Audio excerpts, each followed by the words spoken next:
Hello, everyone, and welcome to the HP Podcast number 301. I'm Ben, and with me here today are the beautiful boys, Dave and Brandon. Now, boys, we've been hyping up that episode 300 for a long time. And, you know, it was a nice milestone. It was nice to have Phil here. He's dead again. But now I just feel hollow and empty because, like, what do we look forward to next after 300? What is meaningful enough to celebrate? 369. That's like over a year away, Dave. 420? Yeah. That's way longer than a year away. Well, you didn't... that's okay. We could celebrate every episode, Ben. Yeah. Because every That's what I've been episode saying all along. is an opportunity to talk about video games with the boys. So it's about, you know, the experience we had along the way. Truly. Yeah. Truly. What percentage of weekly podcasts, though, do you think reach 300 episodes? It's worth celebrating, right? I'd say if a show reaches past 20, there's a pretty good chance they're making it to 100. And if they reach 100, pretty good chance they're making it to 300. But I don't know what the statistic is now anymore, especially now that podcasts are on YouTube and everything else. But there was at one point, like, I want to say like 80% of podcasts that were started didn't make it past the 7th episode. So, that sounds about right. Looks like we made it. Good. We should have celebrated episode 8 then. Right? That should have been the big one. How do you know we didn't? We can go back. Yeah, I mean, I don't know. Did you? No, probably not. I don't remember, Dave. That was 292 weeks ago. There's no chance I remember that. Yeah, exactly. Yeah. Chat's popping off. Hello, everyone. Thanks for hanging out with us. This is the HP podcast. We talk about video games and all that kind of stuff. You can support us on Patreon over at patreon.com/handsomephantom. I don't know, guys, there's something I still have to look over at the side to read the website's name. I have said that twice an episode at minimum for several hundred weeks in a row now, and I'm still like, what's the website again? Patreon.com/handsomephantom. Sorry. Go over there. Support us for as little as $1 a month. We appreciate it. I know there's some of you out there. There's a lot of you out there that don't support us there. And that's, if you don't want to, that's fine. Maybe you just forgot. This is your opportunity. I won't be offended if you got us on one monitor, you got Patreon on the other monitor, you're signing up, helping us pay the bills. We appreciate it. Well, if you just want to hang out for free, you're welcome to do that. You can also join us over on Discord for free. No obligation necessary. No obligation necessary. No obligation included. handsomephantom.com/Discord. We like hanging out with everybody there, talking about off-the-wall stuff. It's a good time. Guys, anything exciting happen in your lives this week? I carved some pumpkins yesterday. Oh, well, hell yeah. That's always fun. I think that's the kind of thing that, you start doing as a kid, and even now that I'm 37, it's still a good time. What did you carve it into? I keep it simple, Brandon. Just couple scary looking eyes and a jack-o'-lantern mouth, because I've done I've attempted the complex stuff before, and it's just a mess, because with pumpkins, if you screw up, it's kind of hard to erase the mistake. So yeah, I just keep it simple. I get a pumpkin carved in 30 minutes, but it's fun. It's a good time. I strongly suggest it. What'd you do with the seeds, buddy? So we put them in compost. We normally like bake them and eat them, but after last year, I realized I really don't like pumpkin seeds. So yeah, I don't know. And my wife was just like, I can't be bothered this year, so they just went right in the compost. But the last couple times I've wanted to take the seeds and bake them and everything, I've done it, but then recently I was like, they sell these already made at Walmart for like $1.50 a bag, and I don't have to get all messy while I'm doing it. And personally, flavored. You could probably get flavored too. Yeah, I don't really understand. Not that I don't understand. I don't like the pumpkin carving thing. It's fun. I mean, doing it with the kids and everything, making memories, that kind of stuff's good. But I just kind of find it stupid, pointless for me. Damn, I'm like, dude. why am I doing this? Like, who cares? do you I don't decorate know. your house for Halloween at all? Did you give out candy? Well, we gave out candy when our kids were too young to go out, or before we had kids. But now that we have kids, we take them out every year. We go Right. get candy elsewhere. So no one's home. And I gotta say, I'm sure there's pumpkins along the paths that we taking the kids trick or treating. Couldn't tell you though. Never really paid attention to them. Never noticed them. Well, Fair enough. Yeah. I maintain it's fun. I It's a lot of fun. have no problem with you having fun with it. yeah. Yeah, no, I agree, Dave. The simple face is elite. Yeah. There's nothing wrong with a nice, simple pumpkin to ward off the spirits. Yep. My one buddy that I play Sea of Thieves with pretty frequently, he sent me a picture. He carved his pumpkin into the Joker, one of the Jokers from Balatro. So that was cool. I thought that was neat, It's cool. but I don't want to do Sounds it. complex. Yeah, it sounds. And if he hadn't sounds sent me a difficult. picture of it, I probably wouldn't have walked past it on the sidewalk and not give it a second thought. I don't know, man. Something about it. I just keep saying things and then you stare at me and I'm like desperate for your approval, Dave, right now. Please affirm me. Yeah, no, you're affirmed. Thank you. You have my Appreciate blessing. Do you feel better? I wouldn't. I feel very hollow right now, actually. Like Yeah. a pumpkin It's that's so- been carved. Yeah. I'll fill you in, buddy. Do you guys like pumpkin pie? Yeah, of course. No. Okay, debate. I love pumpkin pie with lots of whipped cream.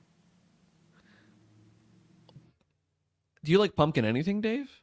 I have to admit, this might come as a bit of a shock. The pumpkin spice stuff including like the pumpkin craft beer that we get this time of year, I am a bit partial to.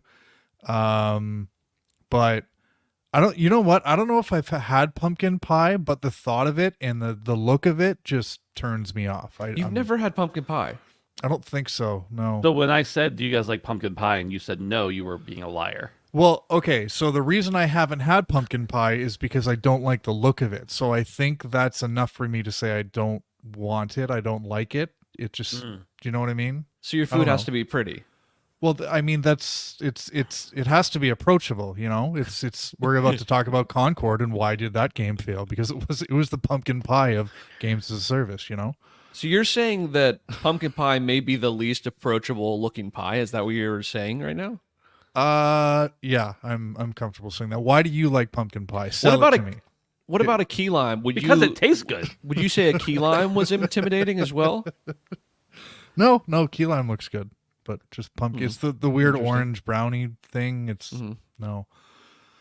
Okay, so here's the thing, Dave.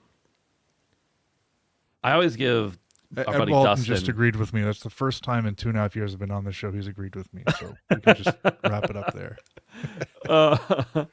Dustin, I give Dustin a hard time because he always says he doesn't like pickles, but to his knowledge, he's never eaten a pickle. And I say, oh, you can't say you don't like something if you never tried it. Whatever. You could say you don't want it. You could say whatever. Well, but he came around and he gave me a perspective, and he was like, I don't want to eat something that I think smells bad because so much of taste is smell. And I was like, you know what? You have a point. I still think you're wrong, but at least respect it.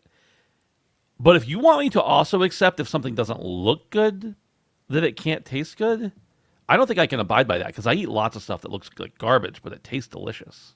yeah, that's fair. But I've made the choice not to try it because I don't like the look of it. I'm not definitively saying that it tastes bad, but I just have decided not to try pumpkin pie for that reason. So, Dave, is there a scenario in which you would try a pumpkin pie for me, your dear friend? yeah.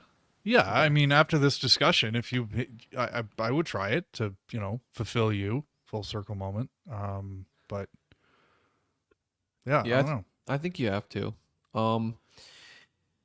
I don't really like the spice part of pumpkin things. I feel like that's the least enticing part of it all, but I do like pumpkin flavor greatly in general. The color does not turn me off. Dave, would you be interested in a nice pea soup? It's a liquid that is green. Would that kind of do something for you? So the best part about split pea soup is the No, he meant urine soup. Sorry, I don't know. No. the best part about a split pea soup is whatever cured ham you put in it. Yeah, I think the split pea is just the vessel for eating, bacon in a soup. So, but I will tolerate that. And There is such a thing as bacon soup, though, too. Your point is well received. But Okay. All right. yeah, but the texture kind of it works. But yeah. I don't know if I've ever had pea soup, but because it's made of peas, I know I don't like it. If it tastes like peas, I don't like it. If you're saying pea soup doesn't taste like peas, I would try it. But I don't like peas. You've I never know had that pea because soup? I've eaten peas. I probably actually have had pea soup, but I was just making a point. Yeah. Fair enough. What the fuck? What? Do you like pea soup? No, I'm just trying to digest all of this. We've talked about a lot here, and food means a lot to me, so I'm just trying to take it know. all in. I've learned crucial things about my friend Dave today, and his taste in pies, and his visual taste in foods. I'll keep this in mind. Fruit pies in general are not vegetable, anything like I think pie should be savory. I'm a shepherd's pie kind of guy. You would like pumpkin pie then? Not shepherd. It's not no, like because shepherd's it's pie, but sweet. That's a sweet pie. Only if you top it with a shit ton of whipped cream, which I don't like to do. it is the appropriate way. But it needs to be. I mean, it's good on its own too. What about like a rhubarb pie? See, again, good, but I prefer a pie that's savory. See, you That said is a shepherd's savory pie. Shepherd's pie is like slop my mom used to put on my plate when I was in elementary school. I feel like I'm being kind of targeted here. I want to Is there any understand news it. today? I want to understand it. I'm sorry, Dave. I'm sorry. Dave's like, I just had a long fucking day, and these assholes for 15 minutes have It's been like the worst bitching job at interview me. ever. So what if we dyed the pumpkin pie a different, more enticing color? I do not like green eggs and ham. I do not like them. I'm sorry, Dave. That's okay. Concord is dead officially, finally. We already knew it was on its way. But as of today, PlayStation released a statement saying that they are closing, not only they're going to be done with the game entirely, but also that they're closing Firewalk. Let me read this article here from Video Games Chronicle. It says Firewalk Studios will be permanently closed, Sony Interactive Entertainment said in a statement on Tuesday, as well as mobile game developer Neon Koi.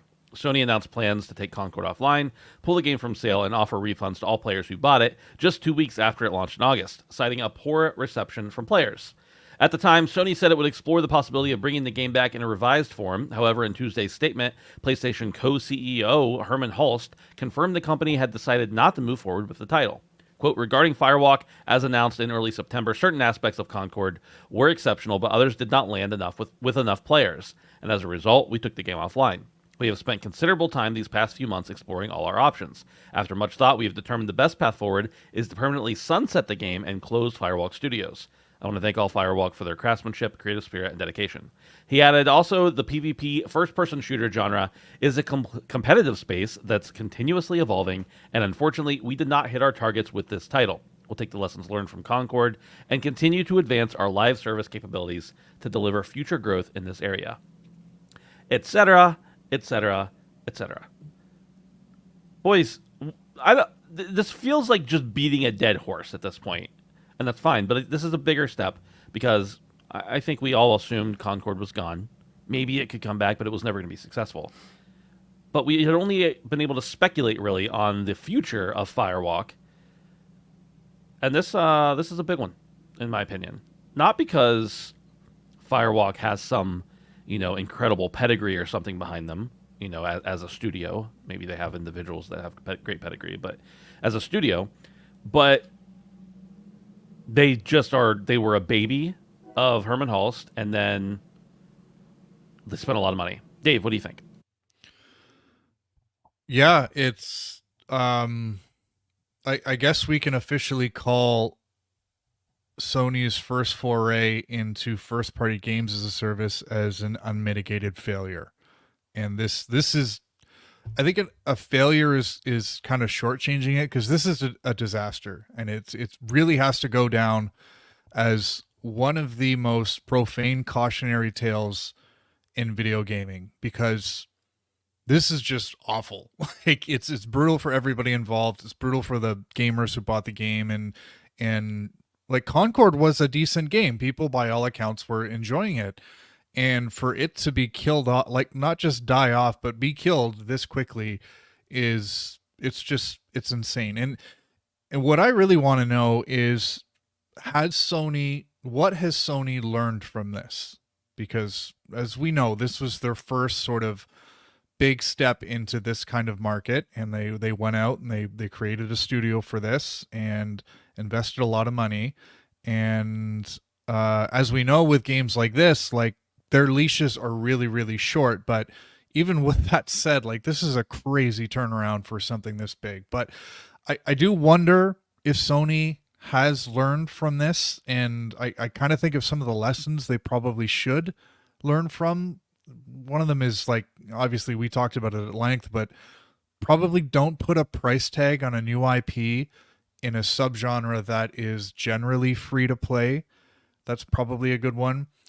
Another thing I was hearing quite a bit was one of the reasons why Concord was pulled so quickly is because of how ambitious the post-release development of this game was. So it wasn't just a battle pass with cosmetics. Like, it wasn't like they had this whole story content delivery plan that predictably cost them tons, or was going to cost them tons of money, that, they just had to abandon so quickly because this was such a high risk for them. So I think putting out a brand new IP like this and making it that expensive to kind of support post-launch was a big mistake. And just going back to like the new IP thing, like Sony has so many pre-existing IP assets that it could have leaned on to make this successful. Like I'm not saying go out and make like a Killzone free to play shooter, although that would have been cool. But like their decision to go new IP here, I think also was not a good idea because they just had so much they could have pulled from to make this successful. And one of the biggest reasons why people were so turned off about this was they saw the characters and they were like, this, I can't connect to this. Like and Sony just had so much that they could have put in front of gamers that would have been appealing. So those are the three big lessons to me that I hope Sony learns from, because they have the resources and assets to try again, and I hope they do. But yeah, this is going to go down in history as one of the worst things. So, and I just want to finish off. I just really feel for all the people who poured a lot of time and effort into Concord and really didn't have their own fates in their own hands and have lost their jobs today, and that really sucks. So, yeah, Brendan, your thoughts? Yeah, no, I'm in complete agreement with Dave here. Honestly, some part of me did think it was going to come back in some fashion. I do find this news to be a little bit surprising. The fact that they wouldn't want to recoup any of their loss whatsoever. Now, I don't think that they would have been able to do much. As you said, Ben, I think that this is kind of a failed to launch situation, but I don't know, with how much time and energy, and even Dave saying it, the entire post-launch content, I mean, I'd imagine a lot of the beginning stuff for that roadmap was already pretty near complete, or like pretty complete, almost ready type of thing. So yeah, I'm surprised they didn't at least try to pivot to mitigate some of the loss. Made it free to play, maybe worked in some microtransactions just to get something out of it. I know that does cost servers, but yeah, it's really surprising to me that they just took the entire L. Like, they didn't even try to make it any better whatsoever. They just cut their losses, which happens sometimes, but never to this scale. So yeah, I mean, just what Dave said, it obviously sucks that all these people that clearly had some sort of vision for it, put a lot of love into this. The public didn't resonate with it at all. And I don't know that that was necessarily any one person's fault, but the combined efforts of all of them just kind of fell completely flat. And yeah, it's just weird to me that we're not seeing this at all, that we're just kind of, I don't know. It's too much money and too much time. It doesn't seem right to do nothing with it, but they decided that this is what they're going to do. So that's what's strange to me about this, about all of this. Getting choked up about Concord, Brandon. Yeah. Yeah, I understand. I'd say, Brandon, my guess, and I'm no economist or lawyer or anything like that, but from other smarter people than me that I've heard talk about it, there is the potential of them being able to write it down if no one else has received, if they didn't receive any financial benefit from it, which is one of the reasons maybe they refunded everybody. But if no one else is able to pay for it, then to write it down would be the best case scenario for them, because they probably had some people come in and run numbers and check the books and figure everything out. Like, best case scenario, you sell this many copies, you maybe make this much money, and there's a pretty good chance that that amount of money wasn't worth it. Right. Wasn't more than the money they would get from the tax cut. They're not going to make all that back, but if that loss can offset some of their income, then it's probably more worth it to them for sure. I think the most entertaining thing to me, and by entertaining I also mean sad, we heard a lot about how Herman Hulst was really championing this game, and I'm sure Jim Ryan was a big fan of it too. And it's interesting to me that the two people that were most responsible for greenlighting and pushing Concord in the specific direction and spending all that money, one of them retired, one of them got promoted, and then he turned around and fired them for the failure that he helped create. That's maybe a little rough, a little brutal, but I do think it's probably the definition of the word irony, if I would have to say. Yeah. I think he's the one, does he ever have to take an L with his boss? And probably. I'm sure he did. Probably he will. I'm sure he did, but he's not going to lose his job. No, so. in fact, that he got promoted, after the fact, or during the fact, I guess. So, yeah. sad situation all around, obviously, for all the developers, people who are out of jobs. Hopefully, they'll be able to land on their feet. And yeah, it clearly wasn't the game people wanted. There's not probably one single person responsible for that. It's probably a combination of many things and environmental factors. But even if it was someone's fault directly, I still want them to be able to provide for themselves and have a living. So, somebody asked, everybody excited for Fair Games? Yeah, the rest of what we know for live service wise that's coming out from Sony doesn't look a whole lot more appealing to me than this did. Yeah. So we'll see. As a matter of fact, I mean, I played the Concord beta, and as I've said before, I had fun. I wasn't somebody who was willing to spend $40 on it, or what, 40 or $50, Right. but it was okay. Well, another point that I think is notable is that why was the decision to just close down? Why was the decision not to liquidate into other facets of the company? Because we know they've done that before. Like, Well, that's why they've already done that. They probably don't have any more Yeah. space. yeah, you're probably right. Yeah, I mean, Yeah, it just. I know I sucks. just jumped your gun, but No, it's okay. I mean, I guess I want it to be positive. yeah, it's just not like I was. Yeah, yeah, yeah. I think for them to say, "Well, we're going to shut you down," versus saying, "We're going to stick you in a bunch of roles that we'll probably have to lay off in a couple of years because we actually don't need you." What's better? Give them the opportunity to leave now, or pity? Well, the Give them question a is pity what's- job and What's cheaper take it away. at the end of the day? Well, that's definitely the real question for the corporation. well, I know which one's cheaper. Yeah. Radic wants to know any thoughts on the Neon Koi angle. Will Sony ever make a good mobile game? Neon Koi is the other developer they announced they were going to shut down. I didn't even mention that. They were working on a mobile game. I actually personally don't know if we have a lot of details, although there may be details out there. But Sony was working on essentially a first-party mobile game. There's a lot of money in mobile, but there's a lot of money in a few apps, not in all of them. And I think they probably saw that writing on the wall as well, but that's just a guess. You guys have any thoughts there on the mobile aspect? No, I think you're pretty spot on there. Let's move on. Concord is dead. And we'll get to see that secret level still. So, secret level episode. I pretty doubt soon. it. I think they'll still put it out. I think they'll put, Dude, because there could be a good story there. It could be a good short, even if it's not a good video game, right? I bet say they'll put it out. I say they switch it with Helldivers. It's like coming out soon. They don't have time to make another whole, yeah. And I think there Scrap is it, Helldivers baby. in there, yeah. The U.S.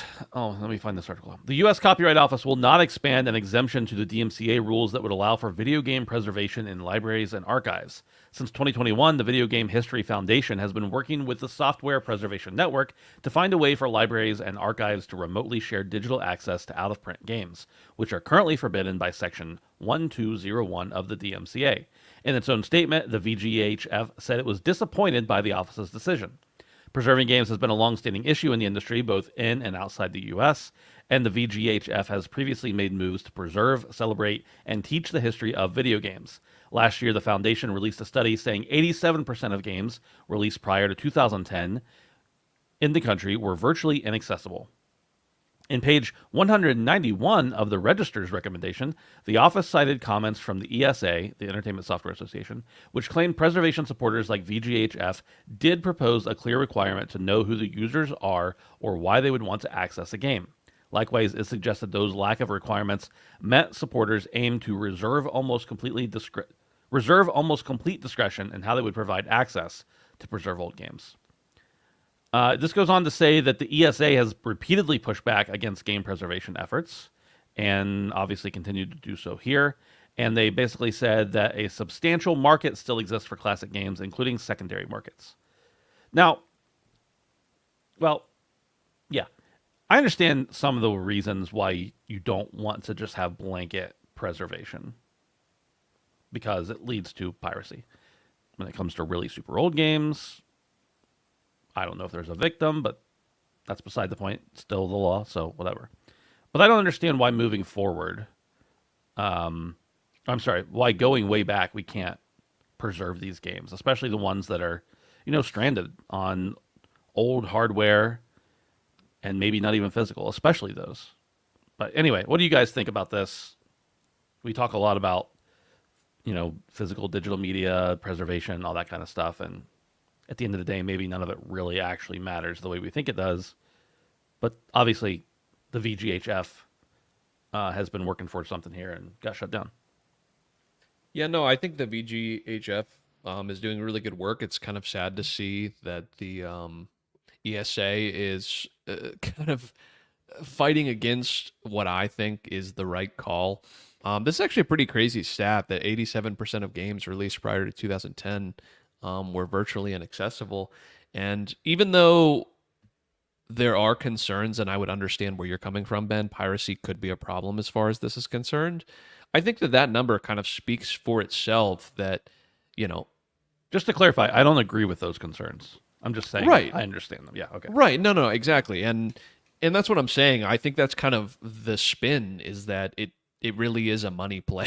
I don't know, because they want to be able to sell you something instead of you stealing it, essentially. But the bigger problem in my eyes is that, instead of us being concerned of where the money's being made, 87% of games prior to 2010 are inaccessible. And how much longer until those games just dwindle from existence? How many games have already dwindled from existence? I think there's websites that are like dedicated. Do you guys know what I'm talking about, to like games that are just like completely gone? I can't remember what it's called, that are just completely inaccessible 100%.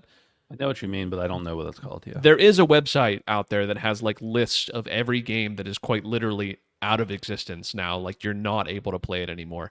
And it's just going to keep getting worse and worse. And so even though I understand that the ESA probably has some moral obligations to kind of protect the people who have interests in these titles, I think that the bigger problem as a whole is that we're losing valuable amounts of history and data and culture. And yeah, it's just sad to see. I know that this sort of thing's not going to come easily. And even though people are fighting for it, I think we're going to continue to have this problem, and more games get lost every day.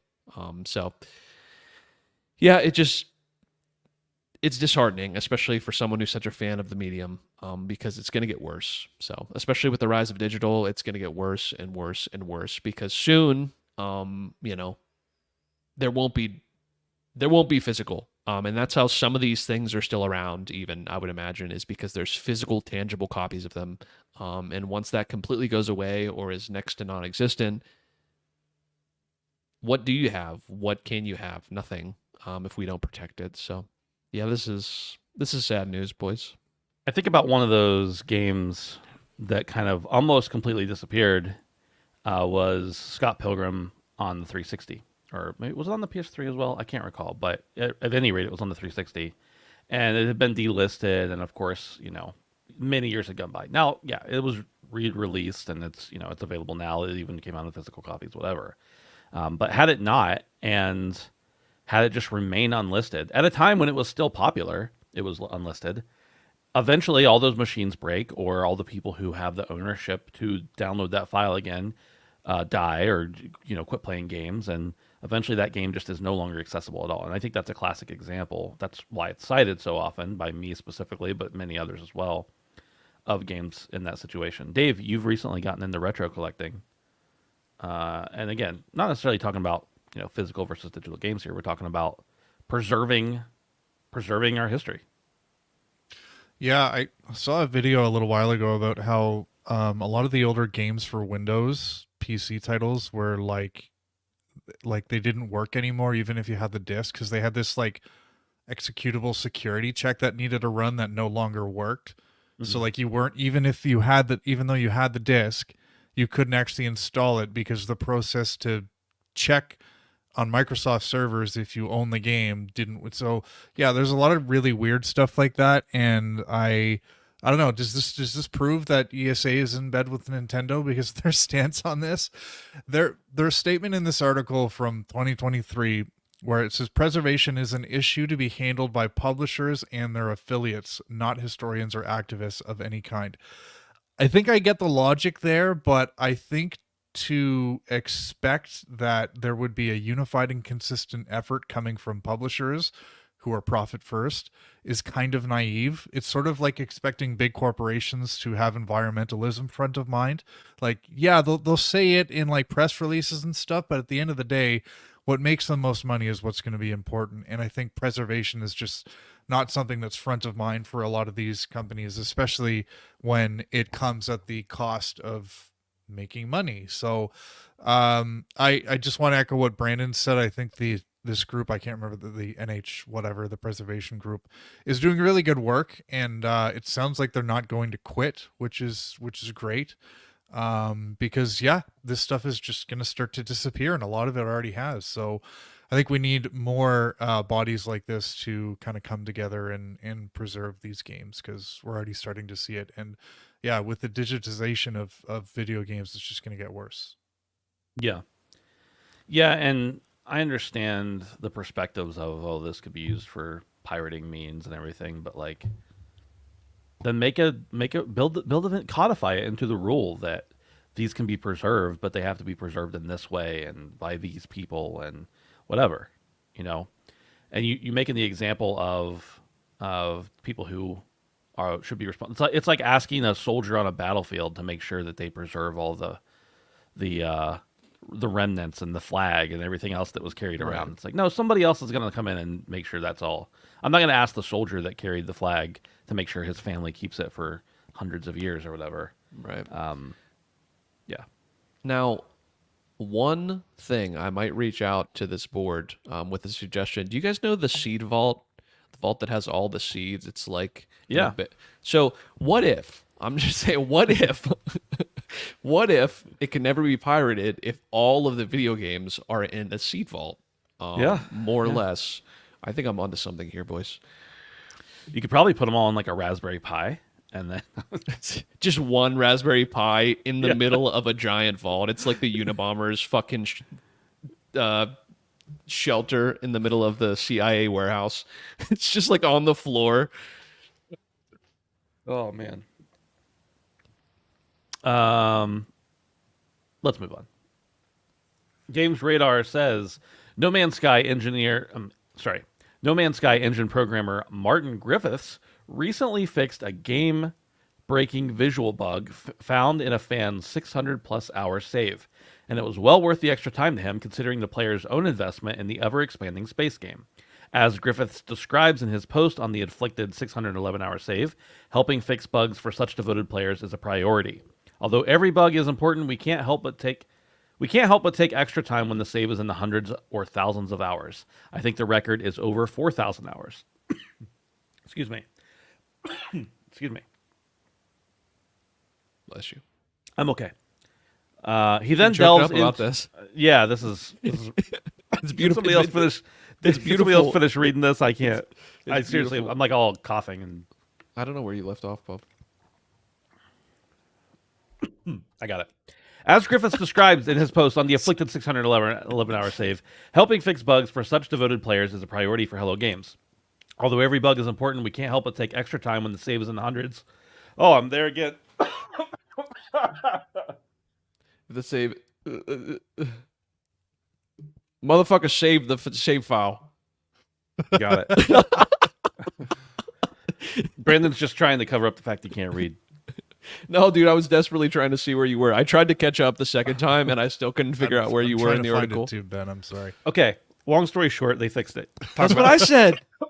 That's what I said, bro. Dude, this is awesome. What the fuck is No Man's Sky? Like, is it maybe the greatest redemption arc of all time? So not only are they like endlessly generous after, you know, selling everybody a load of shit, but now they're like fixing people's bugged files. This is actually unheard of. I may be wrong, boys. This sounds like something no video game company would ever fucking do for anybody. Am I wrong here? I'd say it's something nobody would do for one person. Yeah, That's what I'm saying. It seems like unprecedented to me. And They maybe actually- someone in chat. Go ahead. They actually mentioned in the story how they passed it off to QA to ensure that it was you could reproduce it. So I think like if if they can't reproduce it, the fact that they did this for one guy is pretty cool. It's Yeah. definitely cool. Yeah, it's crazy, and I guess No Man's Sky is really the gift that keeps on giving. Yeah, I don't even know what the fuck to say about this. This is a crazy story. It is nice to see a story like this centered around an engine developer. What was this title? Engine programmer. I think we need more of this. I know they're busy, but it's nice to see someone from a studio deep in the trenches kind of making news like this. And also, good on Hello Games for kind of publicizing this the way they did. I know it came through Twitter, but this is great PR, and this kind of stuff looks great on a studio. And as you mentioned, Brandon, like, we're a long way away from the launch of this game, but what this made me think of is do you guys report bugs? Are you in the habit of reporting bugs, even though, you know, sometimes you don't necessarily get a direct answer for it? Yeah, I've done that a few times. I mean, you have the, you know, when PlayStation the game crashes, you have the thing that asks if you want to submit and everything like that. But typically, I'll just submit it. But if I'm on PC or something, then I'll actually type a little sentence or two. And then also, like, I've done, I mean, it's a different thing, but a few insiders programs or betas or whatever, and I'll actually go through and type stuff up and try to send it to them, because I think I want my enjoyment to be better of the game. So of course you want to pass that on if you can. Yeah. Brandon? I just like to complain. I and not be constructive whatsoever, because and I hate to be that way, but like the reality is that I'm so amazed by this story, because this isn't what typically happens. Like, even in chat, Alex Eyes Twice says, yeah, a friend had a bug save file in Borderlands 3 for a year, and Gearbox didn't bother to do anything, just gave him free shift keys. So, like, I'm not saying it doesn't help, and I'm in agreement with you guys. I should be doing this because it is a net positive, especially for smaller teams. Maybe it gets lost in the sauce with these big developers. But it is important, and I should do something about it. But I feel like my brain says nothing's going to happen, which is not necessarily right. Yeah.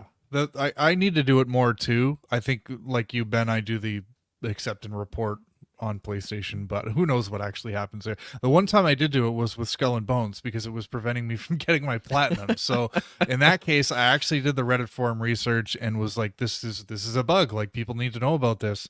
And I knew it wasn't just me at that point. So that's when I had the confidence to do it. But I guess the PSA takeaway from this is report your bugs, people. It can help yourself and a lot of other people. Sean Murray will come to your house and fix it. He will come kiss your mom. And if we knew about Alex's friend with the Borderlands 3 issue, we would have mentioned something to Randy, because we run into him quite regularly. You know, that's right. What we used to when we went places. Yeah. Hey, my friend on this podcast. Yeah. This guy in our Discord, he wanted me to let you know. Yeah, it's the one time I do actually go pretty in depth with any bug is specifically with Adobe products, because I hate them so much. I take it as an opportunity to rip them apart in a forum that they may actually read. But I use Adobe literally every day. I use different Adobe products every day. And I also want them to fix it, because, like, I'll go and research a bug or something that happens to me, and it's like, all these people have this problem from years ago, and it's just, they're all unresolved. So I'm like, okay, maybe they're not reading forums. Maybe I'll just, go submit the bug myself. And I don't want to attribute it to me, but there have been a few instances where I've been having a consistent problem, and then it gets fixed eventually in a future update. And I always just like, maybe I was one of hundreds of people who was experiencing that problem, but somehow it got fixed. They didn't find out about it on their own. Very little chance that they were doing the exact same function I was doing in the same order. So I'm kind of neurotic with Adobe stuff specifically. Because it's so shitty for how much you pay for. Yeah. That's the problem. It's almost like you're like, fuck you, I paid so much money for this. I'm going to bitch anywhere that I can constructively. Like, yes, correct. Number 4. This will lead into our what have you been playing section. Warzone. No, sorry. Let me start over. This comes from thegamingstreet.com. And it says Call of Duty Black Ops 6 launched to an impressive start, surpassing the peak concurrent player count of both Modern Warfare 2 and Modern Warfare 3 on Steam, yet still falling short of Warzone 2.0's record numbers. Data from the player tracking site SteamDB reveals that Black Ops 6 reached a peak of 306,460 players in its first weekend, well above Modern Warfare 2's debut peak of 263,174, and Modern Warfare 3's 190,707. Warzone 2, however, retains the highest peak amongst recent Call of Duty releases, drawing 491,670 players during its launch weekend. The gap highlights the appeal of Warzone 2.0's free-to-play model compared to Black Ops 6, priced at $69.99. Of course, this is only, by the way, this is only Steam. This is not including Battle.net on PC, as well as Xbox and PlayStation consoles. It's on last gen as well as current gen. Is that right? Yeah. So this is a big launch. Obviously, it's Call of Duty. It's going to be a big launch.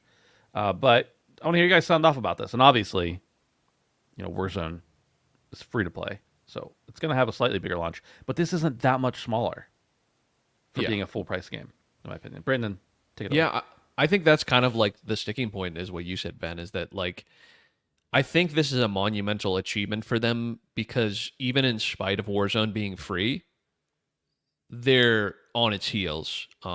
We've said many, many times they had something to prove this year, and we'll get a little bit more into it.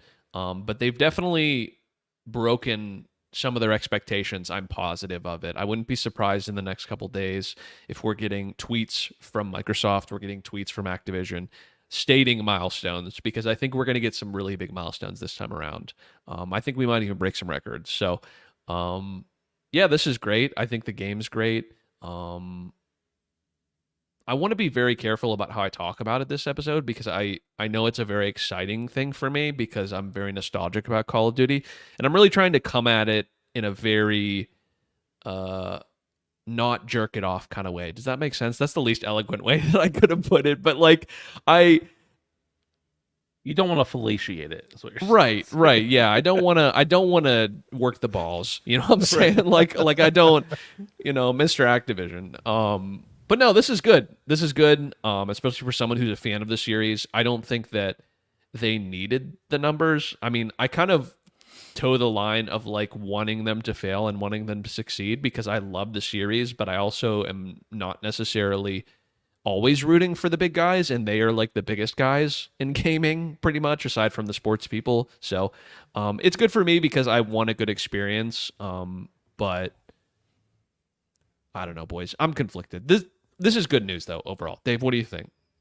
I have to eat my words here because when it was first announced that, or confirmed that Blops 6 was going to be on Game Pass day one, I said this would be the worst selling Call of Duty in franchise history. And of course I was referring to the fact that everybody's going to flock to Game Pass, but this just shows I was wrong because you said these are Steam numbers. These are people who've paid full price. Yes. And this is the first Call of Duty that is day one on Game Pass, and it's breaking records, or at least, based on recent releases. So I never expected this because I assumed all the PC people would just flock to Game Pass, PC Game Pass, but I was wrong. I guess people, still see value in the full price, and good on this. Is this Infinity Ward this year?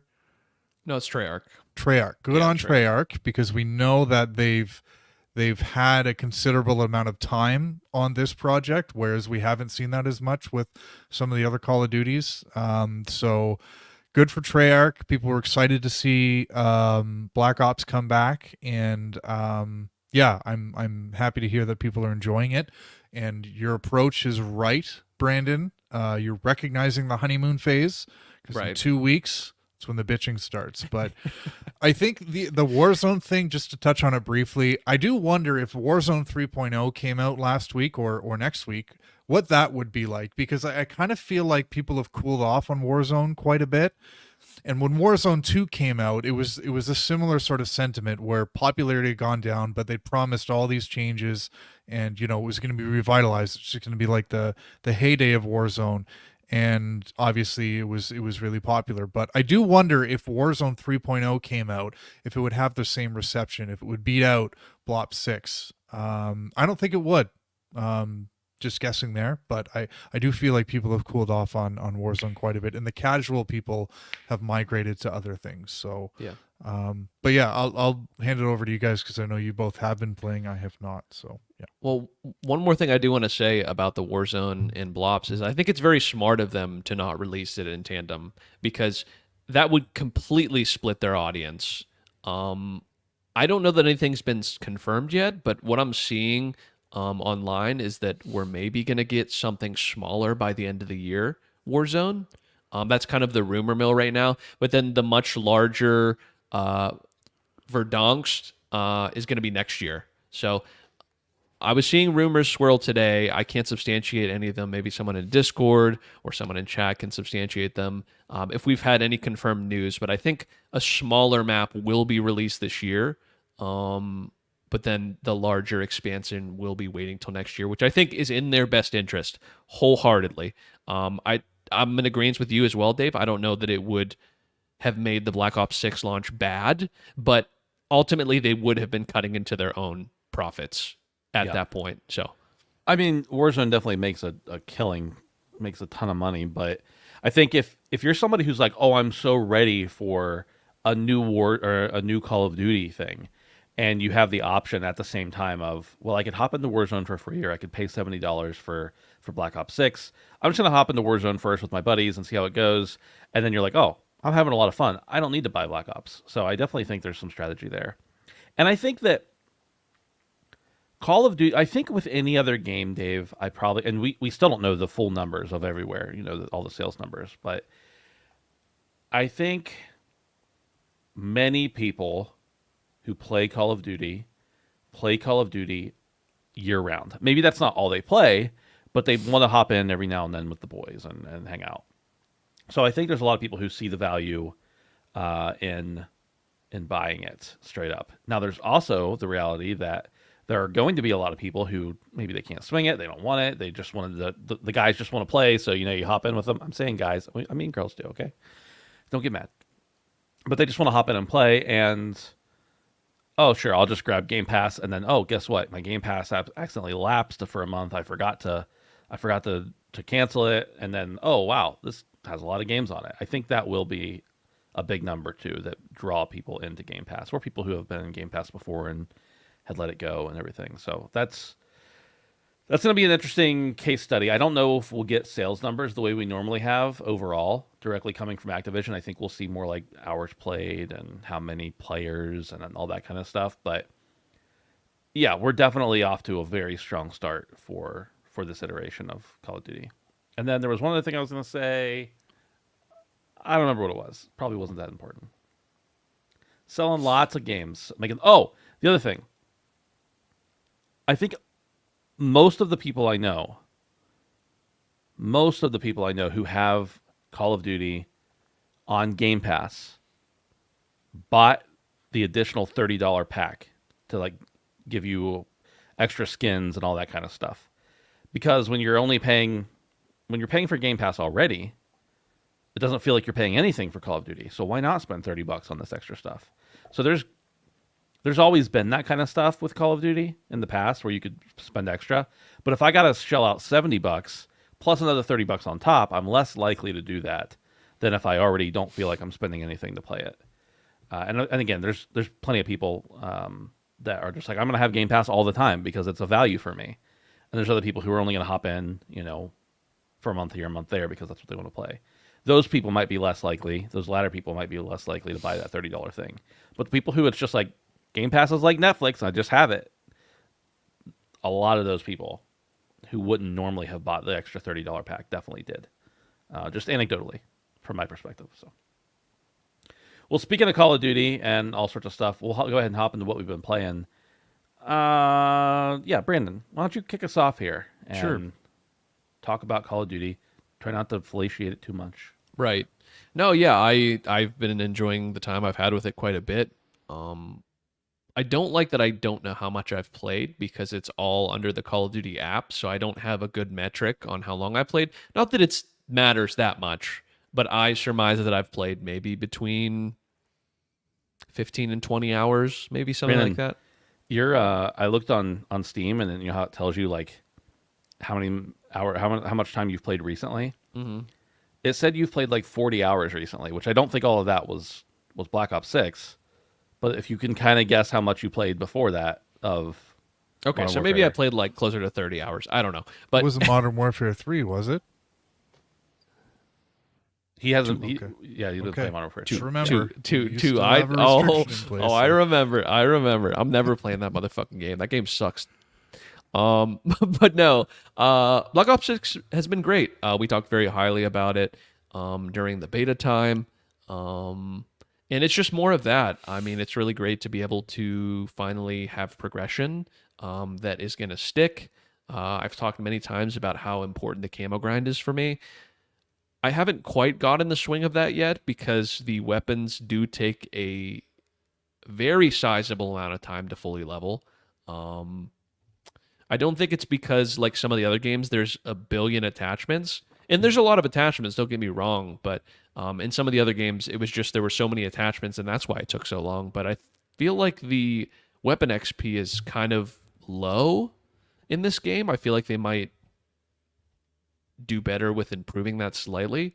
But yeah, once I get to that point, then I'll be back on my camo grind. But it's been a lot of fun playing MP. I haven't really jumped into the campaign much. I really want to hammer down on that this week because I do want to get it done. I've heard it's not lengthy, which is not abnormal for these kind of games, but that I was seeing some stuff that it might be even shorter than I thought it was going to be, which I'm fine with. Short and sweet's fine. Don't dilute it. Don't make it bullshit. You know, just kind of make it what it is. But lastly, and maybe most surprisingly for me, someone who has been a fan of Call of Duty Zombies for many, many, many years, specifically Treyarch Zombies, and has played hundreds of hours of Treyarch Zombies alone, let alone other iterations of the zombies from all the other developers. But Zombies is back. Zombies is back in a big way, and I think that they've tried a bunch of things over the years. Some of the things that the general public has liked, I have not, and vice versa. Was it Black Ops 3 or Black Ops 4? I really enjoyed the zombies quite a bit. That was kind of my last big hurrah with zombies. But yeah, they're back. They're back in a big way, and I feel like I just scratched the surface of zombies in general. I do like that now zombies has a leveling system, essentially, a reason to kind of grind almost. So not only can you level guns and get specific camos for those guns related to zombies, but you can actually level up and almost have, I don't want to say it's like an RPG mechanic, but it's kind of like a focused leveling mechanic where like your perks can continue to evolve. So there is a little bit of a grind. And a reason to keep coming back over and over again because every run can be better depending on how you perform, not just because you have a new attachment. So I think that's really cool and something that is new to zombies, that you can kind of level up your perks in zombies. So that's Didn't kind of they a have reason that to come back. A small version of that in the last Zombies. Maybe, but never to this extent. Right. Yeah. So this is like a full-fledged like upgrade trees for your colas pretty much. So that's really cool. But yeah, I guess that's most of my thoughts. I got a lot more, but I feel like I need to continue to play. So Ben, thoughts? Well, I want to ask you some questions to Yeah, go ahead. to probe a little deeper here. Sure. How do you feel a lot of the talk about this game before it came out during the beta leading up to it was about the movement, the Omni movement. Mm-hmm. How do you feel like that has practically impacted the game on a moment-to-moment basis? You know, on a gameplay basis. I feel like the Omni movements are really cool. But I feel like fundamentally, aside from the movement feeling really well or feeling really good, I don't think it's really. I don't feel like I need to master Omni movement, and I feel like you don't need to master Omni movement to be good at the game. Like, I still feel like all of the muscle memory that I had before was still there. I could just do some extra fancy shit. You know what I mean? That's kind of how it feels to me. And I was even seeing some discourse online today that, like, there was this clip of this guy that was like, why the fuck is everyone diving more than they need to? And he just had like 3 guys in a row dive straight towards him. And for that reason, they were not prepared to shoot correctly. So like as people get more into the Omni movement and used to it, I guess that kind of skill window will shorten. But yeah, I don't know. I feel like the moment to moment is great. The movement feels good. And even though Omni movement is really cool, I feel like it's not that much of an iteration from what we already had. I'm not downplaying it. I think it's really cool. But I feel like I don't need to be the best at the movement because I feel like I already kind of had the skills I needed, if that makes sense. Yeah, I tend to agree. I think that will, like you said, change as that skill ceiling moves, and more people get used to it and they get more locked in and everything. But it definitely doesn't seem to be as big of a focus for many people as it was prior. And of course, there's a lot larger, maybe even less hardcore fans playing now than there were during the beta. Right. But it seems to be a portion of it. What do you think about the TTK? Because we'd had some discussion about that and the sweatiness necessary, of it. Sure. During the beta. How are you feeling now about that balance? Does it seem balanced out, or does it seem similar to how it was before? I mean, obviously, Call of Duty is like a constant game of balancing, and that's kind of one of the more aggravating parts of the game for me, and has been in the recent years, is that things change so often, and that's kind of frustrating. I do feel like the TTK is completely on par with the other games that I enjoyed in the series, and I don't find that to be particularly different than any other game that I've played. Treyarch games do have a different feel to them in general, and I feel like this does feel like a true Treyarch game.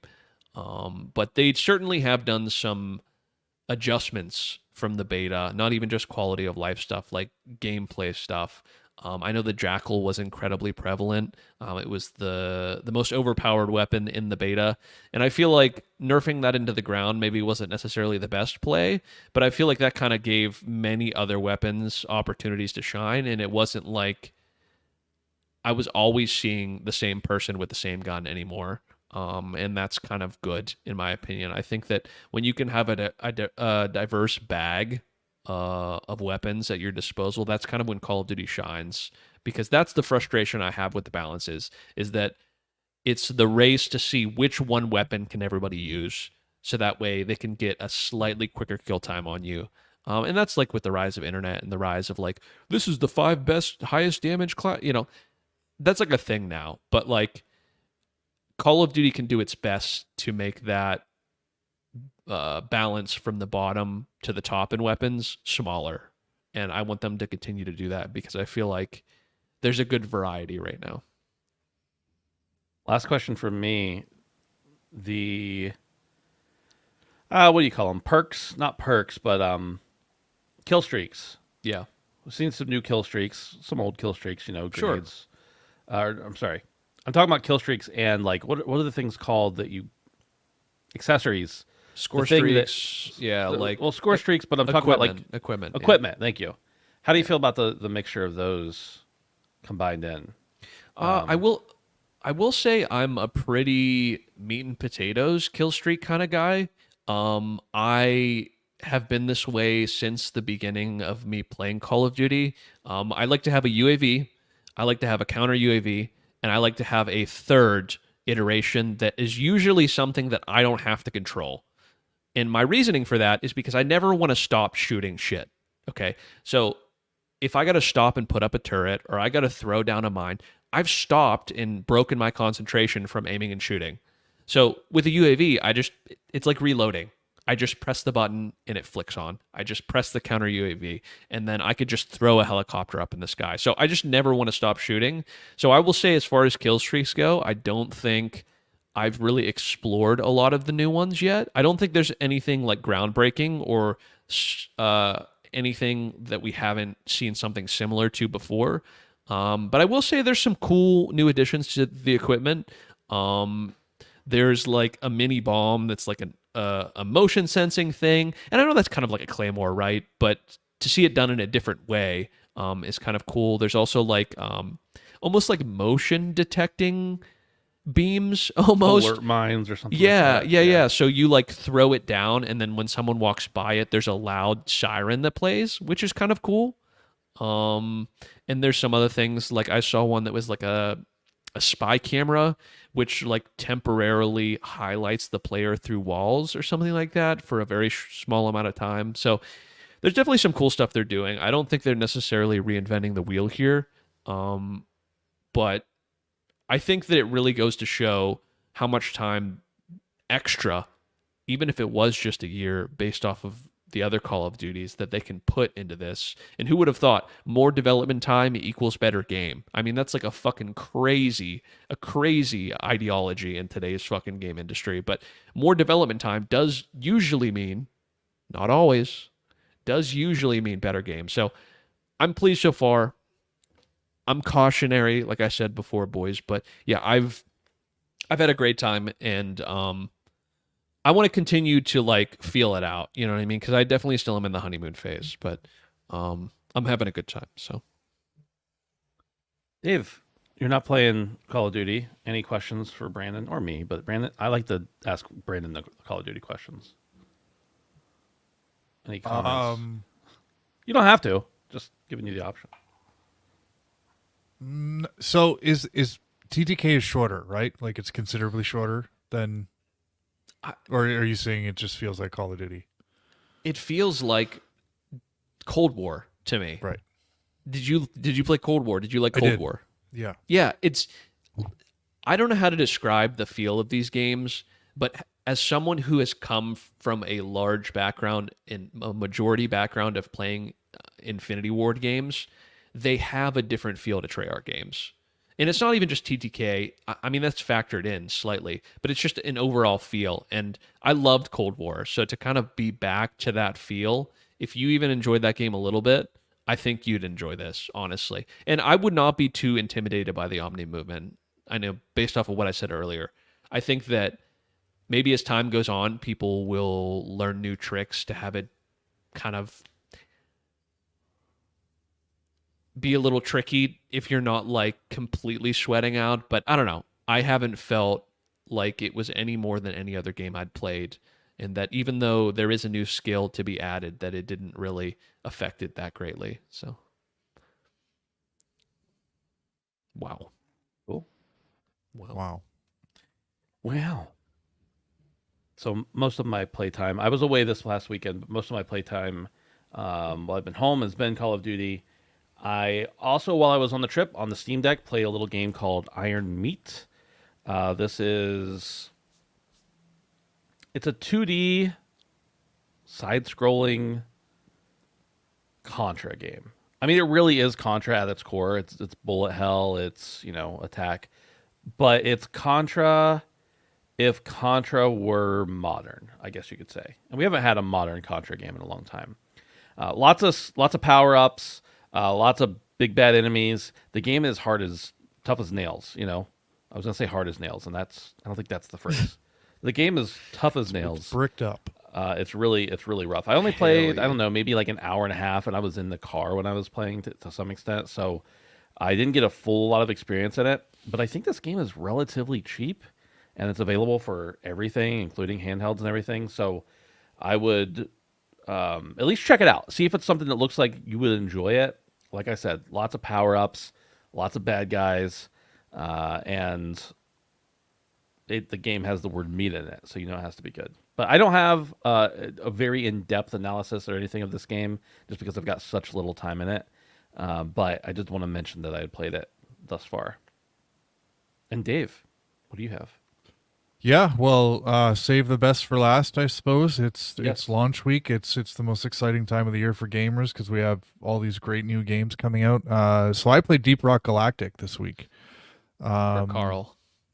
Carl, yeah. I was in a game with someone and they said, I can't remember exactly what they said, but they said something like, for God's sakes, but instead of God, they said Carl. I thought you were going to say, like, you met somebody in game and they were like, hey, I love your podcast. No, people replace. And then I was in the Reddit forums earlier this week and somebody did it again. Like this, you just replace the word God with Carl. But yeah, the Halloween event was going on, so I'd wanted to pop in and check it out. And one new cosmetic you can get through an assignment. And there's this new XP multiplier where in every mission you're in, there's this skull that's floating around, and you have to shoot it and deposit it into Molly, and then you'll get a double XP bonus. And it's really hard to shoot down. It's like a fester flea, but a lot faster and with more HP. The space rig is completely decorated, which is fun. There's pumpkins everywhere, and then there's pumpkins in the missions as well. And if you shoot them, then enemies pop out.